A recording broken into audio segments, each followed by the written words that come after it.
Hey everyone, how's it going? It's Alan here for drumgrades.com. I thought today I'd just throw together a very quick, simple tutorial on how to enter for your Trinity Rock and Pop exam online. So the first thing we have to do is navigate over to trinityrock.com. By the way guys, any links you'll need will be in the description of this video. Now I should say at this point that this tutorial isn't exclusive to just drummers. If you're a guitar player, a keyboard player, a vocalist, a group or a band, even bass players, you can follow this simple step-by-step guide, and before you know it, you would have entered for your Trinity Rock exam.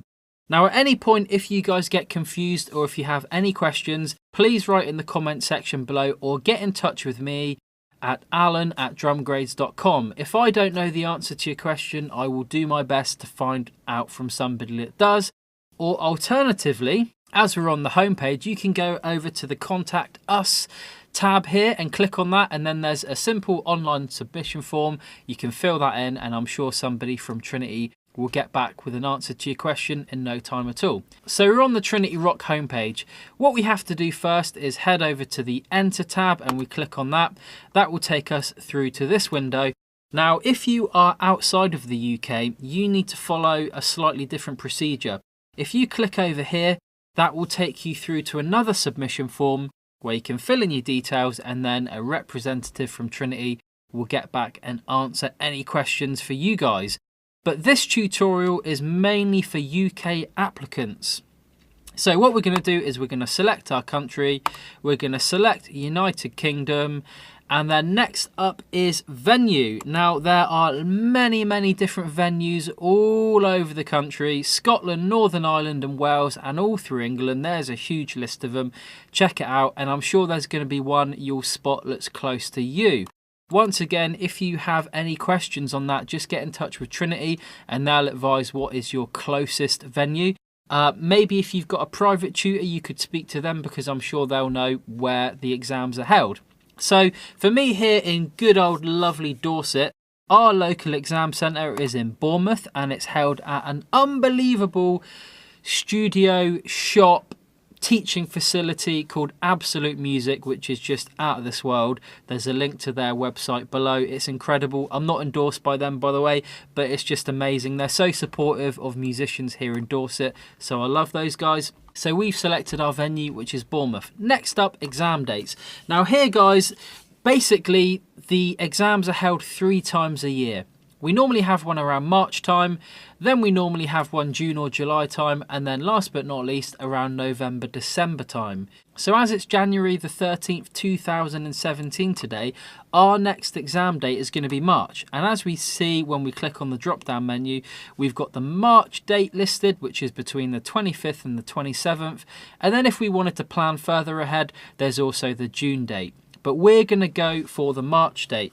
Now it's important to also note, guys, that the closing date for the exams is quite a few months before. Can sometimes be a little bit annoying, but it's understandable because obviously Trinity need to get all the details sorted, send out all the confirmation slips and get the day planned out and all those things. So it's understandable, but for me as a teacher, it can be sometimes a little bit frustrating because some students, as we stand at the moment, are not ready, but we're hoping they're going to be ready for March. But obviously I need to get them entered in the next couple of weeks. So from my point of view as a teacher, it's a little bit of a gamble, and from the student's point of view, they need to make it happen. So anyway, we're going to click on the 25th to the 27th of March. There we go. Now next up is the candidate's details. This is the person that is entering the exam. Let's for a second imagine that I'm going to be entering the exam. Date of birth, let's imagine I'm still young, so we'll go 2004. Select gender, tricky one, let's go male. Instrument, of course, drums. And grade, let's imagine I'm grade 5. Now if you guys need to know a little bit more information about the special education needs, all you have to do is click this and then you can download the form. If you know what a unique learner number is, then fill it in. But if you don't, then don't worry about it, guys. This is not important. Forget this bit. In all my years of teaching and submitting students for their exams, I've never once filled in this section. It's something to do with national achievements and records and all that sort of thing. As I say, if you know what it is, fill it in. If you don't, then you don't need to worry about it. Forget it. Now, the additional information, they've given an example here of a left-handed drum kit. Very important, drummers. If you are a lefty, please put it in here. The reason for this is that they will schedule you at a point in the day where they've left space to change the kit round. If you don't write it down and the first they know about it is when you turn up to your exam, there's going to be some problems because they are very strict on their timings. Everything is timed with military precision so they can fit everybody in. And if suddenly they've lost 10 minutes in the day, it's going to cause a lot of problems. So please, guys, put that in there. If there's any information at all you think might be relevant, stick it in there. Let Trinity decide whether it's relevant or not, but at least you've put it down. If you are a guitarist, a vocalist, keyboard player, anything you think you might need or anything they might need to know, just chuck it in there. It's better to have it in there than not, I would say. So once we've got all that information in there, we're going to click save. But before we click save, we are going to double, triple check our name, how it's spelt, because this, guys, is how it will be printed on your certificate. So guys, just double check it's spelt correctly and date of birth and your grade. Now, I have had before a parent enter a student and they've accidentally written in the wrong grade. I've had to contact Trinity, get it all changed, and it's just hassle, guys. So double, triple check all the details, and when you're happy, you just click save. If you're a teacher and you are entering more than one student, then you can add another candidate and you would go through the process again. But for now, we're just going to enter the one student, which is me, so we're going to click next. Now we get the applicant part. This is where if you're a teacher, you would put your details. If you're a parent, you would put your details. For me, I'm just going to write my details. This is where all the correspondence from Trinity is going to come to. So all the information is going to be sent to your email address. When the certificate is printed, it's going to come to here. Just double, triple check all your details once again, guys, and then we're going to click next. And then it brings me down to the cost summary. Here is the cost of my grade 5 exam, 64 quid. Dearie me, they go up and up every year, guys. I know, it's annoying. But once I'm happy with all my details, I click that, proceed to payment, and then it will take me through to the card payment, and I fill that all in.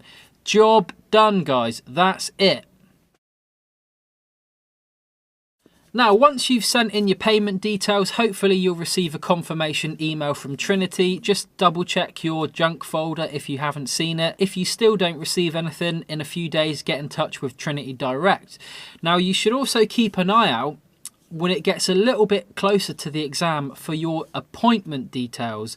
This will be emailed to you and it will contain a PDF that you can download and print, and it will look something like this. Now, this is very important, guys. You need to print this and take this into your exam with you on the day. This is going to contain all the details relevant to the examiner, and it's also another opportunity to double check that your name has been spelt correctly. If it hasn't, you can alter it and make sure you tell the examiner on the day, and then they can alter it their end and make sure that the certificate comes printed correctly. Just once again, double check that the grade is correct. This will also have your time and the date of your exam. So make sure you make a note of that one, and also the address of the centre, obviously. If for any reason that's wrong, just get in touch with Trinity and they'll rectify it. Now, as it says here, you must arrive 15 minutes before the time of your exam starts. I would suggest, guys, you get there as early as possible. Arrive there half an hour, I always say to my students. The sooner the better. Get relaxed, get chilled out. There's no rush. There's nothing worse than being caught in traffic. For me, I remember many years ago when I was doing my grade 4 exam, and me, my dad and my friend Tom, who was doing his exam, we were driving and we got lost. We couldn't find the exam centre. We were phoning my teacher trying to get directions. It was a nightmare and I was really worried, and I arrived at the exam centre about 5 minutes before my exam. very stressed. Luckily I still did okay, but it was just a worry that I didn't need after all of those weeks and months of preparation. So I would suggest you guys get there early as possible. You can never account for traffic and things like that. Maybe even do a little dummy run before if you've never visited the exam centre before. A few days before, have a drive over there, see where it is, double check, just make sure everything's accounted for. Now, the next important pieces of information you need to fill in are the pieces you're going to be playing on the day. So here you can see we have the title, and then here we have the composer and artist. So for me, I'm doing grade 5. I'm going to fill in Primitive Notion, let's say, White Room and Airbag, and then I'm going to fill in the composer details here. Now, because that example I gave you contained 2 technical focus pieces, Airbag and White Room, I can only get marked for one of those being a technical focus. Don't know whether you guys know or not, but you get marked a little bit more in the exam for a technical focus piece, 30 marks versus 25 marks. Now, over here on the right, you'll see this T with the boxes. This is where you would tick which one you want to be marked as a technical focus song. So let's say, for example, White Room is my stronger piece. I'm going to tick White Room. Okay, then the examiner knows exactly what songs I'm playing and exactly which one to mark as a technical focus. Remember what I said earlier, everything is run on a very tight schedule. That's why we use these forms in the exam, so the examiner has a clear detail of everything that's going to go on. No questions, no mucking about with the wrong songs. We're all ready to go. Now on the right here we have OC, which as you can see means own composition. I've never had to worry about that as a teacher. All my students tend to play the pieces from the book. But if you're somebody, maybe a keyboard player, a vocalist, guitarist who have written your own song, please tick that box next to that. Moving down, we have session skills. Now, as you guys know, we need to choose either a playback or an improvising for our exam. Tick whichever one is relevant to you.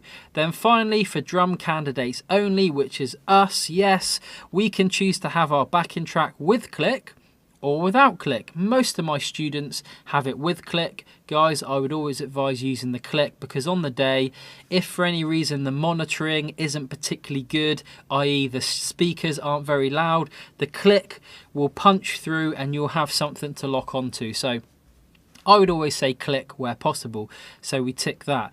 Now again, we've got another opportunity to write in any other information for the examiner. Please write that in there if you think it's relevant. Better to have it in there than not.